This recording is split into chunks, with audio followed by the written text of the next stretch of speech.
여러분, 잠언 23장에 악인들의 형통함을 부러워하지 말아라.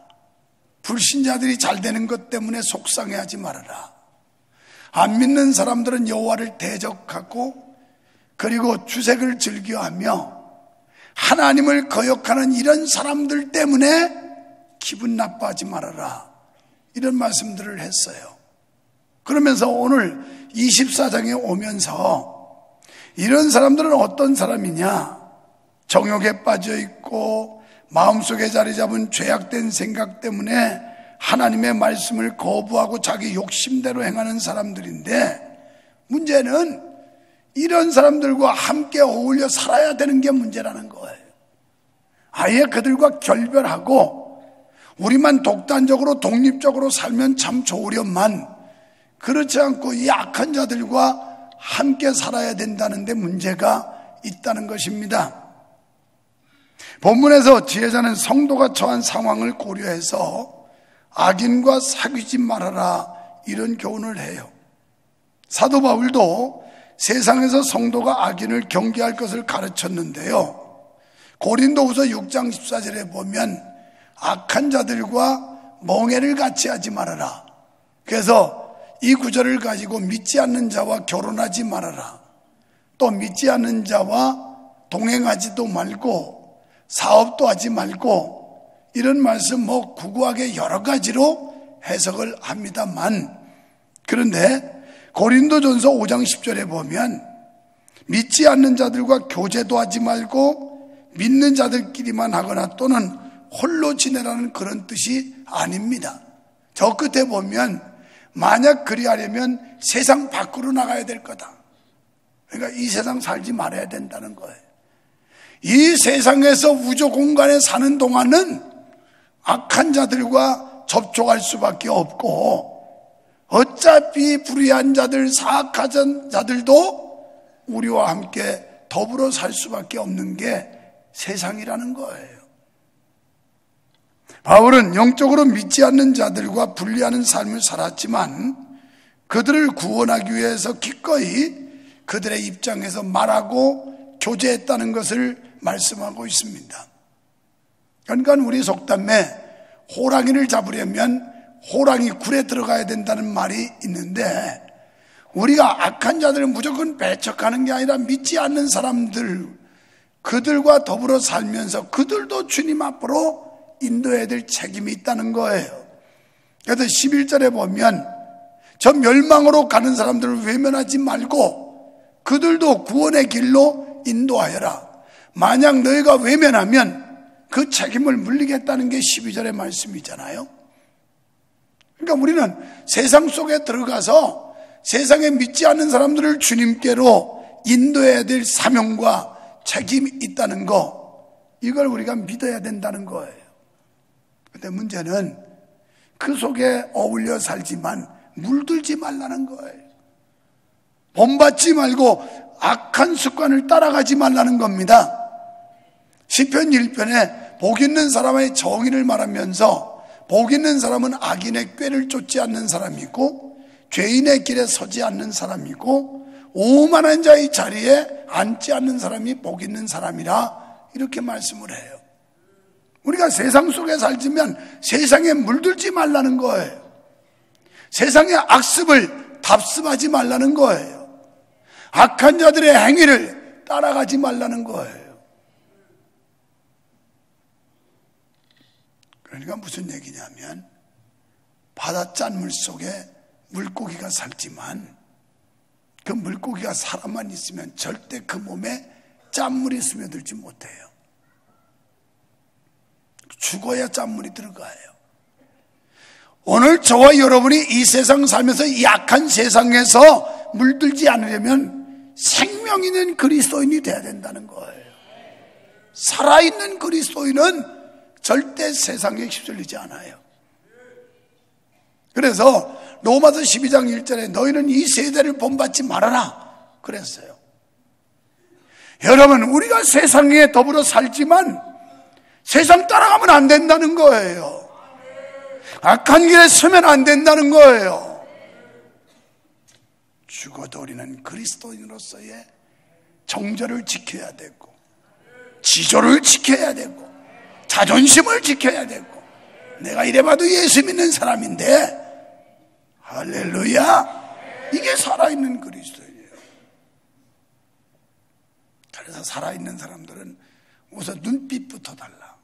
살아있는 눈이 반짝반짝반짝해요.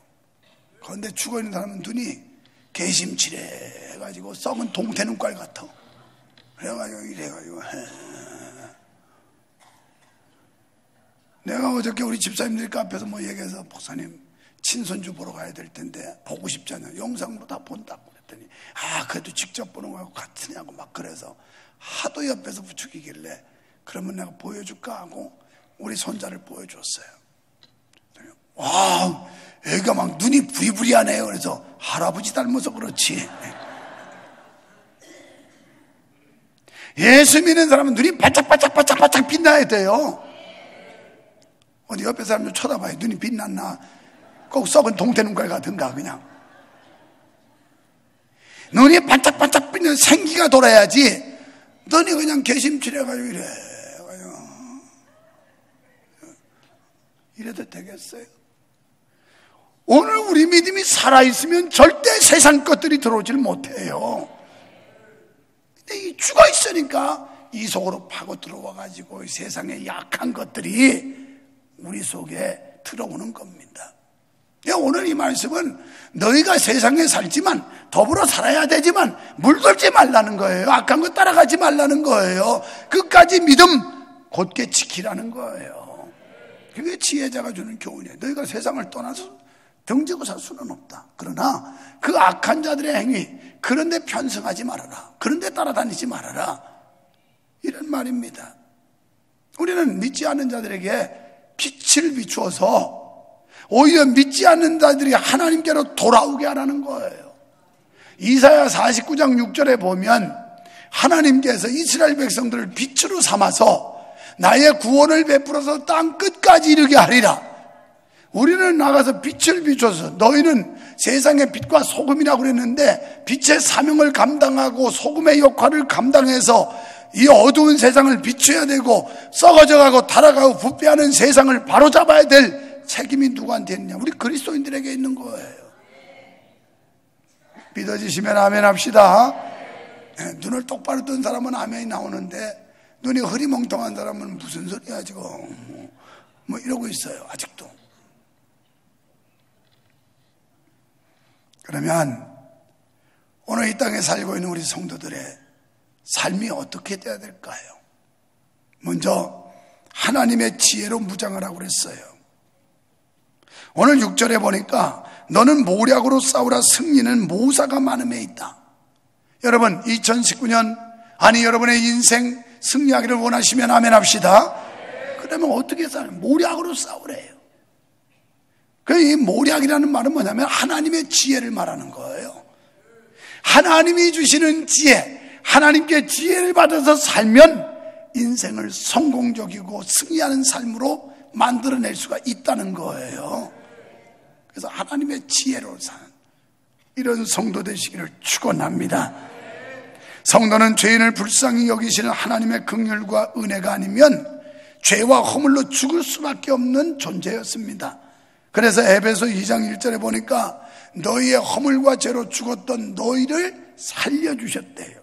우리 이미 죽었던 사람들의 허물과 죄 때문에 죽었던 우리를 하나님이 살려주셨대요. 그런데 이 세상에는 아직도 죄와 허물 가운데 세상에 헛된 것을 쫓는 사람들이 많이 있습니다. 물론 성도들은 이들과 더불어 살아야 해요. 아직도 죄악 속에 허덕이고 또 죄로 인하여 죽은 것 같은 사람들, 영적으로는 죽은 자와 뭐 다를 바가 없는 이런 사람들과 같이 살아야 돼요. 그렇다고 죄와 허물의 행태를 쫓을 수는 없는 거예요. 우리가 세상 속에 살지만 불신자들하는 타락과 죄악과 범죄, 악한 습관들, 이런 걸 따라가서는 안 된다는 얘기예요. 그래서 불신자들이 허탄한 삶을 피하고 또 개인적으로도 영적 싸움을 계속해서 우리 마음속에 남아있는 이 죄악의 소욕을 쫓아내야 됩니다. 늘 우리 속에 이 죄의 속성이 남아있어요. 그러니까 구원받은 성도의 성화된 삶을 말하는 거예요. 성화라고 하면 거룩한 변화를 말하거든요. 우리가 하루아침에 성인군자 될 수는 없어요. 그러나 신앙생활하면서 자꾸 훈련하고 우리가 노력하고 이래서 결국은 우리의 거룩한 모습으로 날마다 변해가야 된다는 거예요. 지난해보다는 올해가 거룩함이 더해지기를 축원합니다. 그런데 거룩하기는커녕 더 세속화되면 큰일이죠. 시간이 갈수록 해를 거듭할수록 나아져야 된다는 거예요. 나아져야 돼. 제자는 성도가 성화의 길을 걷는 데 필요한 하나님의 지혜를 가르쳐 줍니다. 여러분, 우리는 말씀의 지혜를 가져야 세상을 이기게 될 줄로 믿습니다. 하나님께서 주시는 지혜만이 완전하고 완벽하기 때문입니다. 하나님의 지혜를 능가할 만한 세상의 지혜는 없는 줄로 믿으시기를 축원합니다. 하나님의 지혜는 경영하시는 지혜요, 우리를 사망 가운데서 구원하신 지혜입니다. 그러므로 우리가 하나님의 지혜로 무장할 때 세상도 사망 권세도 이기게 되는 줄로 믿습니다. 그러므로 사도 바울은 에베소 6장 13절에서 하나님의 전신갑주를 입어라 그랬어요. 무장하라는 거예요. 무장. 그래서 우리가 그 대적들, 악한 습관들, 그리고 세상 문화들, 타락한 풍조들, 이런 것들이 공격해 올 때 이걸 방어할 수 있도록 무장하라는 거예요. 그래서 하나님의 전신갑주, 기도로 무장해야 되고, 말씀으로 무장해야 되고, 성령으로 무장해야 되고, 이래서 방어할 수 있어야 된다는 거예요. 또한 그리스도의 사랑과 은총을 입은 성도는 세상에서 빛과 소금의 역할을 감당해야 됩니다. 그래야 할 때 하나님의 나라가 확장될 줄로 믿습니다. 하나님의 백성이 승리하는 그날을 준비할 수 있게 될 줄로 믿습니다. 두 번째는 하나님의 지혜를 드러내라는 거예요. 우리가 하나님께 지혜를 받아 삶으로 행동함으로 그 지혜를 많은 사람들에게 보여주라는 거예요.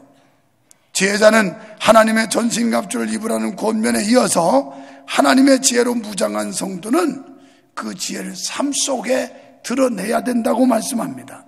만약에 하나님의 지혜를 받은 우리가 그 지혜를 드러내지 못한다면 불신자와 다를 바가 없다는 거예요.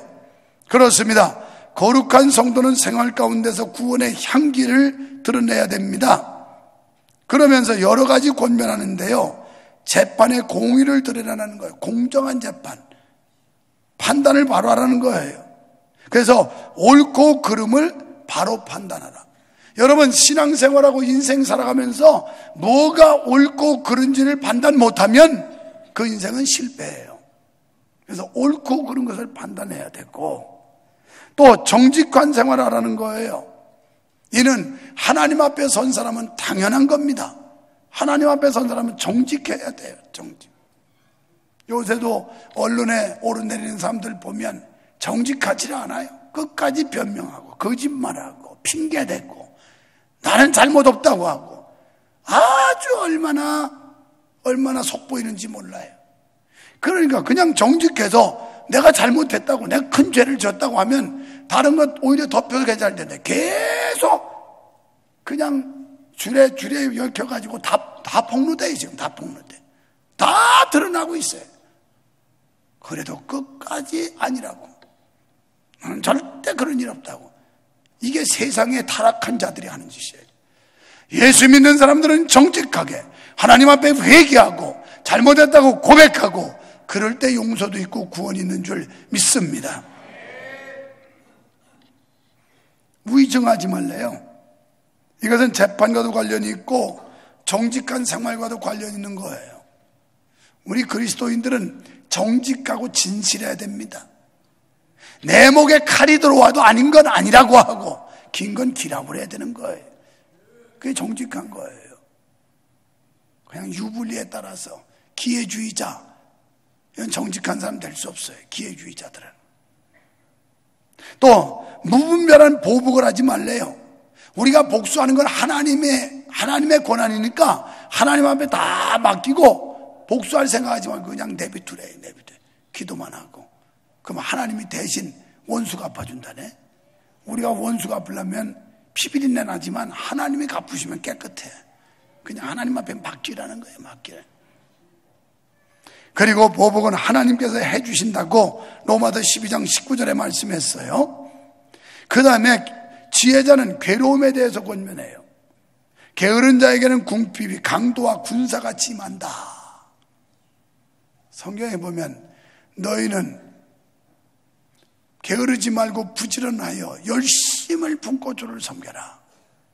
게으르지 말래. 이거 게으름 죄예요. 부지런하여 열심을 품고, 그려 기도를 해도 열심히, 예배를 해도 열심히, 봉사를 해도 열심을 품고 주를 섬기라는 거예요. 그런데 오늘 여기 보니까 좀 더 자자, 좀 더 졸자 이런다는 거예요. 이런 사람한테는 빈궁이 강도와 도적같이 온다는 거예요. 우리는 부지런해야 돼요. 게으르면 안 돼요. 게으르면 예수 믿는 것도 부지런해야 되지, 게으르면 밤낮 뒤쳐져요. 인생도 게으르면 밤낮 뒤쳐져요. 오늘도 일부 예배 마치고 우리 어떤 부격자가 그러더라고요. 김밥을 먹을까 말까 움찔움찔해서 왜 이렇게 망설이나, 판단이 안 서나, 그냥 먹으려면 쑥 들어가서 먹고 싫으면 그냥 가면 되지 그랬더니 어제 12시까지 뭐 준비 안 하고 잠을 못 잤더니 지금 판단이 그렇대. 이 사람아 12시까지 앉았어도 새벽 기도도 안 했겠다. 대여섯 시간 잤으면 되지 뭘 얼마나 더 자려고 그래. 그 정도 잤으면 되는 거지. 대여섯 시간 잤으면 충분히 잤지 얼마나. 그런데 이미 잠은 잘수록 는다고. 하여튼 좀 더 자자, 좀 더 졸자 하면 계속 더 늘어나요. 더 늘어나. 그래서 게을러 빠져가지고 새벽 기도도 못하는 거예요. 게을러 빠져가지고 금요 기도에도 안 오는 거예요. 전부. 게으르면 되는 꼴이 없다니까. 부지런해야 돼. 부지런해야 돼. 그냥 막 눈이 반짝반짝 해가지고 빛이 나면서 그러면서 그냥 빠릿빠릿 해야지. 그냥 흐리멍텅 해가지고 어깨는 축 처져가지고 이거 되겠어요? 안 돼요. 안 돼. 신앙생활도 마찬가지예요. 게으른 사람한테 마귀가 틈타요. 사탄이 역사하고. 그래서 게을러서 가난했다면 그건 저주로 생각하는 게 이스라엘 사람들의 생각이었어요. 이 사람이 게을러서 가난했다. 이건 저주라 이 말이야. 하나님한테. 이런 사람은 아무도 도와주지 않고 오히려 비웃고 멀리했습니다. 여러분, 우리는 하나님의 거룩한 백성으로서 세상에 소망을 주는 생활을 해야 될 줄 믿습니다. 성도는 세상 속에서도 부끄러움이 없이 살아야 돼요. 떳떳하고 당당하게. 여러분, 자기가 깨끗하고 온전하면 당당할 수 있어요. 그런데 뒤가 구리면 사람들이 위축되고 꿀릴 수밖에 없다니까요. 그냥 깨끗하고 당당해봐요. 나처럼 큰 소리 치고 목회하지. 그런데 그렇지 않은 사람 뒤가 구리면 누가 트집 잡을까 겁나가지고 눈치 살살 봐야 되고, 장로 눈치 봐야 되고, 권사 눈치 봐야 되고, 안수집사 눈치 봐야 되고, 그 다음에 성도 눈치 봐야 되고, 맨 눈치보다 끝나 그냥. 여러분이 세상 살면서 깨끗하고 의롭고 정직하게 살면 두려울 거 없는 거예요. 그렇게 사셔야 돼요. 그렇게 세상을 그렇게 사셔야 된다 이 말이에요. 그리고 나도 완전하지 못한 내가 정직한 게 있잖아. 했으면 했다고 그러잖아. 내가 분명히 인정을 하고 고백을 하잖아요. 잘못했으면 잘못했다고 그러고. 이게 내 장점이라니까. 아멘 하는 사람은 당당한 분들이에요. 지금 아멘 안 하는 사람들은 뭔가 구린 거야 이거. 설교를 들어도 그렇게 어떻게 사나, 어떻게 그렇게 완전할 수 있나. 지금 그래서 아멘이 쉽게 안 나오는 거예요. 아멘이. 우리를 봄으로 믿지 않는 사람들이 하나님께 소망을 갖게 하고 교회로 나올 수 있도록 해줘야 된다는 거예요. 성도 여러분, 세상은 험하고 유혹하는 것이 많지만 하나님의 지혜로 무장한 성도는 능히 이길 줄로 믿습니다. 우리는 지혜로운 삶을 살아서 이 세상 구석구석에 하나님의 의가, 하나님의 사랑이, 하나님의 영광이 퍼지게 해서 하나님의 공의와 지혜를 드러내야 할 줄로 믿습니다. 이런 이스라엘이 이방의 빛이 되었던 것처럼 우리가 여호와의 구원을 나타내는 창구가 돼야 돼요. 창구. 여러분을 봄으로 주변 사람들이 교회에 올 수 있는 동기부여가 돼야 되고 감동이 돼야 되고, 아, 저분 보니까 나도 교회 다녀야 되겠다. 아이고, 저 아무개 보니까 나도 명성교회 나가야 되겠다. 이렇게 창구가 돼야 된단 말이에요. 아이고, 그 명성교회 아무개 장로 보니까 나는 야 그 교회 정 떨어진다. 야. 아이고, 내가 나가면 성명교회 가지 명성교회는 안 가겠다. 그 아무개 권사, 아이고 그 여자 보니까 나 입맛이다. 밥맛 떨어진다. 야. 아이고 그 여자 나가는 명성교회 차라리 내가 성명교회를 갔나. 이게 그 사람 때문에 전도문을 막는 거예요. 하나님 영광을 가로채는 거예요. 우리 그리스도인은 세상에서 냄새를 나타내요. 냄새. 여러분, 향기로운 냄새 내시기를 축원합니다. 이 행실이 깨끗하고 아름답고 할 때 좋은 냄새가 나요. 하도 냄새가 안 나니까 향수 뿌리고 다니잖아요. 향수라도 뿌려서 좀 좋은 냄새도 내게 하려고. 그래도 적당히 향수 몇 방울씩은 뿌리고 다니는 게 매력이야. 아무리 먹고 살기 힘들어도 향수는 오래가. 그거 조그만 거 한 병 사도 나두가 선물 사준 향수가 지금 닳질 않아. 이게 또 사준 게 있는데, 그래서 목사님 내가 향수는 뿌려야 되겠는데 돈이 없습니다. 나한테 와요. 내가 쓰던 거 줄 테니까. 내 책상에 있는 거 지금 또 다른 거 있는데 쓰고 싶은데 이게 안 달어. 매일 안 뿌려서. 오죽하면 향기를 인위적으로라도 내서 좀 냄새를 풍기고 싶어 하겠어요? 여러분, 교회 안에서 좀 좋은 냄새 풍기세요. 더러운 썩은 냄새 풍기지 말고. 향기가 오면 벌이 나비가 나폴라폴라도, 그런데 더러운 냄새 풍기면 똥파리가 와가지고 구더기만 싸놓고 다녀요. 그 사람 보면, 향기를 내는 사람은 성도들도 좋은 사람들과 관계가 돼요. 그런데 똥파리 같은 사람은 전부 맨 더러운 냄새 내가지고 그런 것들만 모여. 그래가지고 예수 믿으면서도 불평, 불만, 비난 이런 거 하는 그런 사람한테는 더러운 냄새가 나니까 꼭 그런 똥파리들만 가가지고 가서 칙 비난, 칙 불평, 칙 원망, 이런 구데기만 싸놓고 다녀. 그런데 향기 나는 사람한테는 참 아름다운 나비들이 와가지고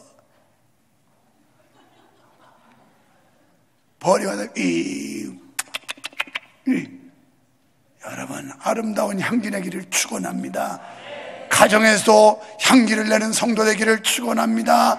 직장에서도 향기 나는 성도 되기를 축원합니다. 교회 안에서도 향기 나는 성도 되기를 축원합니다. 이웃에서도 향기 내는 여러분 되기를 축원합니다.